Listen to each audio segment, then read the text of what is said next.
दावा तो पहले कर दिया गया था कि नीतीश कुमार अब नहीं पलटे तो उनकी पार्टी जेडीयू खत्म हो जाएगी। खबर तो यहां तक निकलकर सामने आई कि नीतीश लालू में सीक्रेट डील हो चुकी है और खरमास के बाद नीतीश कुमार पलटी मारेंगे। अब पलटी मारेंगे या फिर कि नहीं मारेंगे, बिहार में खेला होगा या फिर कि नहीं होगा, इन सब सवालों के बीच महाराष्ट्र से बिग ब्रेकिंग निकलकर सामने आई है। आपको बता दें, महाराष्ट्र में महाखेला हो चुका है। गृह मंत्री अमित शाह ने नीतीश कुमार को आउट करने का फुल प्रूफ प्लान तैयार कर लिया है और इस प्लान के तहत भारतीय जनता पार्टी ने नीतीश कुमार का विकल्प खोज लिया है। तो गृह मंत्री अमित शाह ने बिहार का दौरा कैंसिल करके महाराष्ट्र में कितना बड़ा खेला कर दिया है, खबर देखिए। खबर आप देखिए, इसमें साफ लिखा हुआ है कि बिहार विधानसभा चुनाव में नीतीश होंगे आउट। अमित शाह ने जदयू को भंवर में फंसाया, भाजपा का फुल प्रूफ प्लान तैयार हो चुका है। तो पूरा प्लान तैयार कर लिया गया है। जिस तरीके से नीतीश कुमार ने गृह मंत्री अमित शाह की फजीयत की है, बिहार में मीटिंग करने के लिए तैयार नहीं है, दिल्ली पहुंचे हैं तो मीटिंग बिना किए वापस आ गए हैं। ऐसे हालातों में भारतीय जनता पार्टी एक्टिव हो गई है। आपको बता दें कि खबर निकलकर सामने आई है कि महाराष्ट्र में खेला हो चुका है। अब ऐसे में सवाल यह खड़ा होता है कि क्या महाराष्ट्र के खेला के तहत नीतीश कुमार के विधायक तोड़े जाएंगे, नीतीश कुमार के सांसद तोड़े जाएंगे? तो इस सवाल का जवाब यह है कि नीतीश कुमार के साथ क्या होगा क्या नहीं होगा, यह तो नीतीश कुमार के पलटी मारने के खेल पर निर्भर करेगा। लेकिन फिलहाल महाराष्ट्र में पेच फंस गया है। महाराष्ट्र में अगर बात की जाए तो मैं आपको बता दूं कि यहां पर लोकसभा चुनावों में कांग्रेस ने 13 सीटें जीती, बीजेपी ने 10, शिवसेना उद्धव गुट ने 9, शिवसेना शिंदे गुट ने 7, एनसीपी शरद पवार ने 7 सीटें जीती, एनसीपी अजीत गुट ने 1 सीट जीती है। अब ऐसे में आप समझ सकते हैं कि अगर एनसीपी का टोटल कर दिया जाए तो यह होता है 8 सांसद इधर से उधर होने की तैयारी में हैं। आपको बता दें, महाराष्ट्र में बड़ा खेला हो गया है। खबर यह निकलकर सामने आ रही है कि शरद पवार अजीत पवार के संपर्क में हैं और ये 8 सांसद एक साथ आएंगे। एनसीपी का मर्जर होने वाला है। अब ऐसे में सवाल यह खड़ा होता है कि क्या ये 8 सांसद नीतीश कुमार के 12 सांसदों को रिप्लेस करेंगे? फिलहाल जैसे ही मर्जर की खबर निकलकर सामने आई है, शरद पवार गुट के बड़े नेता ने दावा कर दिया है कि नीतीश कुमार चाहे इधर से उधर चले जाएं, लेकिन भारतीय जनता पार्टी को कुछ नहीं होने वाला है। खबर भी मौजूद है। खबर आप देखिए टीवी 9 भारतवर्ष की, इसमें लिखा भी हुआ है कि नीतीश के जाने से सरकार को कोई फर्क नहीं पड़ेगा। शरद पवार पार्टी के नेता का बड़ा बयान निकलकर सामने आया है। तो जयंत पाटिल ने बयान दिया है। जयंत पाटिल महाराष्ट्र में शरद पवार गुट के अध्यक्ष हैं और उनकी तरफ से साफ इशारा कर दिया गया है कि ये जो अजीत पवार और शरद पवार की पार्टी का मर्जर होगा, उसके बाद किधर खेला होने वाला है। वैसे भी मैं आपको बता दूं कि इस बयान सिर्फ जयंत पाटिल की तरफ से नहीं निकलकर सामने आया है, बल्कि सुप्रिया सुले के भी सुर बदलते हुए नजर आ रहे हैं। सुप्रिया सुले जो कि शरद पवार की बेटी है, अजीत पवार की बहन है और तो और अजीत पवार की करीबी हैं, उनके भी सुर पलटते हुए नजर आ रहे हैं।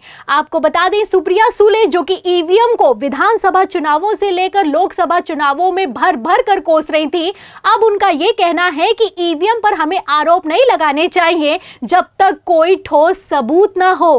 खबर भी मौजूद है। खबर आप देखिए, इसमें लिखा भी हुआ है कि जब तक ईवीएम छेड़छाड़ का ठोस सबूत नहीं, तब तक आरोप लगाना सही नहीं है।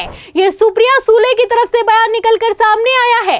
अब ईवीएम को क्लीन चिट देती हुई नजर आ रही हैं। पहले ईवीएम को कोस रही थी, पानी पी पी कर कोस रही थी और बयान दे रही थी कि महाराष्ट्र के विधानसभा चुनावों में भी खेला हुआ है, लोकसभा चुनावों में भी खेला हुआ है और ये कोई हवाई बात नहीं है। खबर भी मौजूद है। खबर आप देखिए, सुप्रिया सुले के बयान कैसे बदले हैं। उनका पहले क्या कहना था, खबर में लिखा हुआ है कि सुप्रिया सुले ने आरोप लगाया कि वोटिंग के बाद जिस गोदाम में रखी ईवीएम मशीनें, वहां 45 मिनट के लिए कैमरा बंद हो गया। तो ईवीएम पर भी आरोप लगाए, चुनाव आयोग पर भी आरोप लगाए। आगे देखिए, उनका कहना है कि ईवीएम पर लोग संदेह कर रहे हैं, इसलिए बैलेट पेपर से चुनाव होना चाहिए। तो इस तरह के बयान सुप्रिया सुले की तरफ से दिए गए थे, लेकिन अब खेल पलटता हुआ नजर आ रहा है। ऐसे हालातों में आप देख सकते हैं कि किस तरीके से गृह मंत्री अमित शाह ने बिहार का अपना दौरा कैंसिल करके महाराष्ट्र में बड़ा खेला कर दिया है और इस खेले की भनक इंडिया गठबंधन को पहले ही लग गई थी।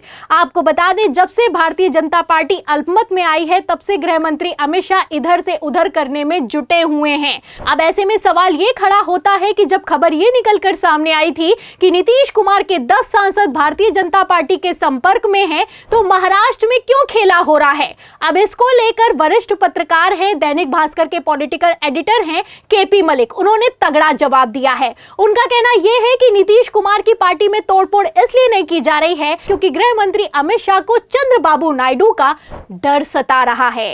तो भारतीय जनता पार्टी दिल्ली को भी बचाना चाहती है, इसीलिए भारतीय जनता पार्टी भी बहुत फूक फूक का कदम रख रही है।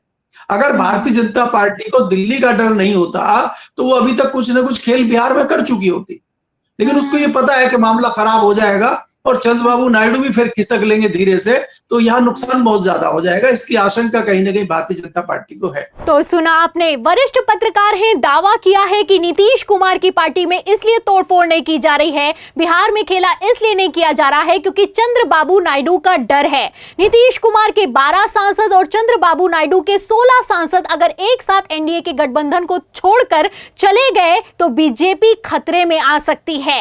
ऐसे हालातों में एनडीए के घटक दलों में किसी तरह की कोई सेंधमारी नहीं की जा रही है। जाहिर सी बात है, अगर नीतीश कुमार की पार्टी तोड़ी गई तो चंद्रबाबू नायडू भी अलर्ट हो जाएंगे और हो सकता है कि वो भी एनडीए का साथ छोड़ दें। ऐसे में आप देख सकते हैं कि कैसे भारतीय जनता पार्टी खेला तो कर रही है, लेकिन ये खेला कैसे अंदर ही अंदर किया जा रहा है। फिलहाल ऐसे हालातों में नीतीश कुमार के साथ क्या होगा क्या नहीं होगा, ये तो नीतीश कुमार के पलटी मारने के खेल पर निर्भर करेगा। और कितना निर्भर करेगा, इसको लेकर वरिष्ठ पत्रकार अभय दुबे का बयान सुनिए। नीतीश कुमार अगर पलटी मारते हैं तो निश्चित रूप से उनके सांसद तोड़ दिए जाएंगे। अगर कहीं भी भाजपा को लगा कि चिराग पासवान पलटी मारते हैं तो उनके भी सांसद तोड़ दिए जाएंगे। उनके सांसद तोड़ने का तो पूरा इंतजाम भी कर दिया गया है। तो आप देख सकते हैं कि महाराष्ट्र से लेकर बिहार तक बवाल खड़ा हुआ है। वरिष्ठ पत्रकारों से लेकर राजनीतिक विश्लेषकों तक को ये समझ में आ रहा है कि भारतीय जनता पार्टी क्या करने की कोशिश कर रही है। ऐसे हालातों में अगर महाराष्ट्र में खेला हुआ तो इसका बिहार पर कितना असर होगा, इस सवाल के जवाब में इस पूरी खबर पर आपकी क्या राय है, हमें कमेंट बॉक्स में जरूर लिखें। वीडियो को ज्यादा से ज्यादा शेयर करें, हमारे चैनल को लाइक करें, सब्सक्राइब करें, ज्वाइन करें। फिर मिलते हैं अगली खबर के साथ, तब तक के लिए धन्यवाद।